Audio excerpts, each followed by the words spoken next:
And also it looks at black Confederate officers in this one.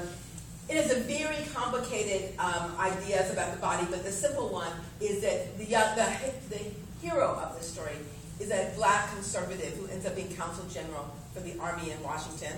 And if people say, oh, that would not happen, actually my first husband, after I divorced him, was consul general for the army when he died. So, I also personally know many black spy families, including one who has a connection to Lane College. Her mother was the mother of one of the black spies I know. His mother was a professor here at Lane College in Jackson. But the precipitating incident of this novel is a young man's father is a civil rights lawyer, and the Ku Klux Klan burns a cross on their lawn. And this is a man who's personally as a child who's known, and people don't think about this, that if you were a privileged black kid in 1966, like my husband was, like my first husband was, you knew Martin Luther King's family. You knew Medgar Evers' family. My mother-in-law went to school with Medgar Evers. That these were people you knew that got killed and got shot at. They were the parents of people's houses you had sat in your house.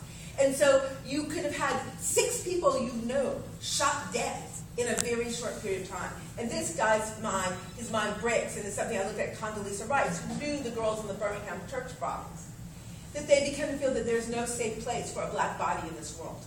There's no safe place. And so they become very, very anxious, and they start building up the military establishment, which is why we actually have that there are more African Americans who worked in the first Bush White House than there actually are in high policy positions than there were in the Clinton White House. There may be more than there were in the Barack Obama White House, although they're not counting the same way. Because there are all these Southern conservatives, Condoleezza Rice being one of the most prominent, who felt that the world was a time and place of terror. It's September 11th when we talked about the fact that we've never known domestic terrorism. How could anyone in the South pay attention to that? Of course we know domestic terrorism. What is lynching if it's not domestic terrorism? That we helped create the idea of domestic terrorism. Right. And even back on the Union side, why is the National Cemetery, where the National Cemetery is, where John F. Kennedy is buried? We did it. The Union decided to desecrate Robert E. Lee's home. It's on the old Custis Lee plantation by burying Union dead and black dead there. They personally were trying to desecrate Lee's home. And I do not think that is the right thing. I don't think anyone should be desecrating anyone's holy ground. But we as Americans cannot, that is how our national cemetery is built, to desecrate, the Custis Lee plantation.